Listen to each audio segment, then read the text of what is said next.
ఒక్కసారి కొమ్మూరి గోల్డ్ కి కాల్ చేయండి. తాకట్లో ఉన్న మీ బంగారాన్ని విడిపించి మార్కెట్ ప్రైస్ కి వాళ్ళు కొనుక్కుని మిగతా డబ్బులు మీకు ఇచ్చేస్తారు. శుక్లాం వరధరం విష్ణుం శశివర్ణం చతుర్భుజం ప్రసన్నవదనం ధ్యాయేత్ సర్వ విఘ్నోపశాంతయే. జయ బోలో గణేష్ మహారాజ్ కి జై. ప్రేక్షకులకు నమస్కారం. నేను ముందుగా ఈ పరమ పవిత్రమైనటువంటి ఈ రంజాన్ మాసంలో టెహరాన్ అధ్యక్షుడు ఆయతుల్లా ఖొమేనీని హత్య చేయటం జరిగింది. నేను చాలా విచారిస్తున్నాను. ఎందుకంటే మహమ్మదీయులకి చాలా పరమ పవిత్రమైన మంత్రం ఈ మాసం, ఈ రంజాన్ అనేది.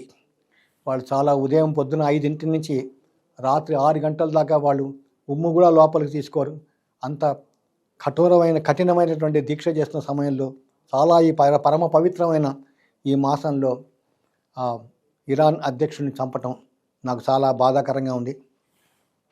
సుప్రీం ఆయతుల్లా ఖమేనీ గారి ఆత్మకి భగవంతుడు శాంతిని ప్రసాదించాలని వేడుకుంటున్నాను.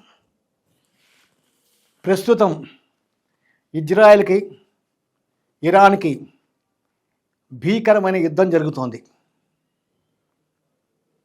దీనికి మూల కారణం ఈ భారతంలో ఈ శకున్ లాంటి వాడు యుఎస్ఏ ప్రెసిడెంట్ డొనాల్డ్ ట్రంప్. ఈ ట్రంప్ వల్లనే ఈరోజు ఈ యుద్ధానికి కారణమై చాలామంది ప్రాణాలు కోల్పోవటం, ముఖ్యంగా ఆర్థికంగా అన్ని దేశాలు తీవ్రమైన సంక్షోభంలో గురవటానికి కారణమైంది. ప్రస్తుత పరిస్థితిలో అసలు ఈ ఇరాన్ ఇజ్రాయిలీ యుద్ధం ఎంతకాలం జరుగుతుంది అనే విషయంగా జ్యోతిష శాస్త్రపరంగా నేను చెప్పదలుచుకున్నాను. ముందుగా ఇజ్రాయెల్ ఫార్మేషన్ డే 14/5/1948 మధ్యాహ్నం 3:48 టెల్ అవీవ్ అనే ప్రదేశంలో వాళ్ళ ఫార్మేషన్ డే మొదలైంది. ఆనాటి గ్రహస్థితి, ఆనాటి నక్షత్రాలు మనం చూసినట్టయితే ఇజ్రాయెల్ ఫార్మేషన్ డే నక్షత్రం పుష్యమి నక్షత్రం 3వ పాదం, రాశి కర్కాటక రాశి, జన్మలగ్నం కన్యాలగ్నం. కన్యాలగ్నానికి అత్యంత యోగకారమైన గ్రహాలు లగ్నాధిపతి బుధుడు, ద్వితీయ భాగ్యాధిపతి శుక్రుడు, పంచమాధిపతి ఈ శని. ఈ మూడు గ్రహాలు అత్యంత యోగకారంగా ఉంటాయి. అట్లాగే తృతీయ అష్టమాధిపతి కుజుడు అతిపాపి లగ్నానికి. చతుర్థ సప్తమాధిపతి గురువు కూడా ఉభయ కేంద్రాధిపతి దోషం వచ్చినాడు. గురువు కూడా అతిపాపి లగ్నానికి.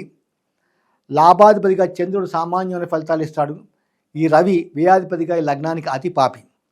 ఇక్కడ ఉన్న గ్రహాలు జన్మలగ్నం కన్యాలగ్నం, ద్వితీయంలో కేతువు, చతుర్థంలో గురువు, అష్టమంలో రాహు, నవమంలో రవి బుధులు, దశమంలో శుక్రుడు, లాభంలో శనిచంద్రుడు, వ్యయంలో కుజుడు. ఇది ఇజ్రాయెల్ యొక్క ఫార్మేషన్ యొక్క గ్రహస్థితి. ప్రస్తుతం ఇజ్రాయెల్కి 18/4/2023 నుండి 18/4/2041 దాకా ఈ రాహు మహర్దశ నడుస్తోంది.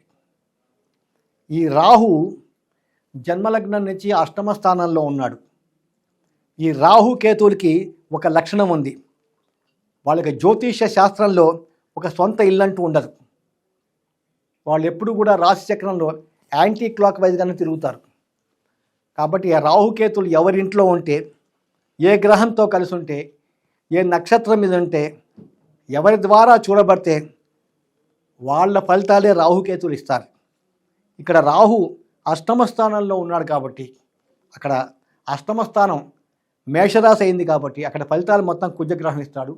కుజుడు ఈ లగ్నానికి అతి పాపి.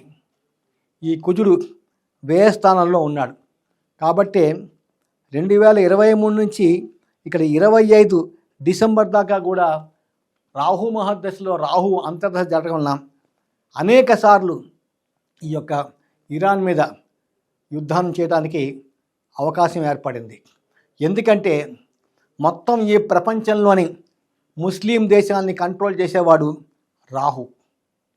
ఈ రాహు చాలా ప్రమాదమైన గ్రహం, చాలా మొండి గ్రహం.